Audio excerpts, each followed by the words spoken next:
Much, Frankie. Okay, we're talking March Madness. It's not just March break madness. And here's Michael Grange, easy for me to say, with Sportsnet to break it down. I didn't know much about this until our own producer, Paul, How did you not know? I don't know about brackets. I saw my first bracket today, Obama's bracket, no less. Exactly. Obama does a bracket, and you've never even seen a bracket? What's a bracket? Explain a bracket. Okay, it's a big tournament. It's 64 teams. College teams all across the United States, single elimination.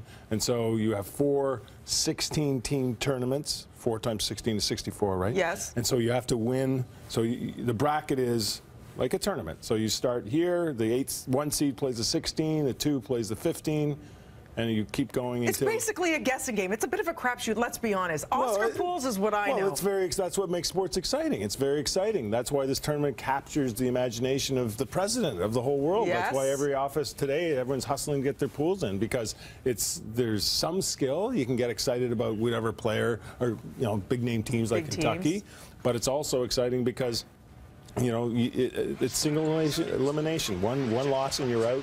One loss and you're out, man. This is tough. Let's talk. You mentioned Kentucky, 34-0. There's being on fire, and then there's these guys, super talented team, superstars within the team. Are they unstoppable? Is the pressure insurmountable at this point? A lot of people think they are. They'd be the first team to go undefeated if they would win. They'd finish 40-0 in the season, first undefeated perfect season since 1976. Wow. There are teams that can beat them in this tournament, and that's the beauty of this tournament. It is one game. The games are relatively short. They're only 40 minutes. You got the three-point line. That's like a complete equalizer.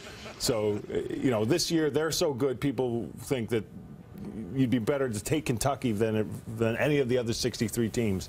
But, yeah, there's teams that can beat them. And safe to say we'll see some of those talented players in the NBA. No, they might have 6 or 7 first-round picks in the NBA. They have a Canadian on their team, Trey Lyles, who's looked like he's headed to the NBA. All very exciting, yeah. And then you mentioned seeds, so that's how they get ranked. And people, there's superstitions like never choose seed 5. What do you think? Is that just statistical? Well, if you want to win your pool, like if you want to be the last person standing, you got to do some tricks. Now, Kentucky might win, but like 50% of the people who are going to enter a pool are going to pick Kentucky. So if everyone picks Kentucky to win, then you're not going to go for the underdog. Go for the underdog. Pick something a little different. Pick a Wisconsin to win the tournament. Less people will do that, so you more like it's like a survivor pool, right? So the less people who mirror your choices, if your choices happen to come in, you got a chance to win your pool. So that's like the Cinderella teams. They call them the Cinderella teams. That's what makes it interesting, right? Is you have teams, maybe a 12 seed, and they'll have a bunch of players. None of them are going to make the NBA, or maybe only 1 or 2, and yet this is their great moment, and they put it all together for 1 game, 2 game. They go on these runs, and the whole nation they go from anonymous to superstars in the space of 2 or 3 weeks. We're seeing some visuals here of Gonzaga. It's a team with Kevin Pangos, kid from Holland Marsh, just up north of Toronto here.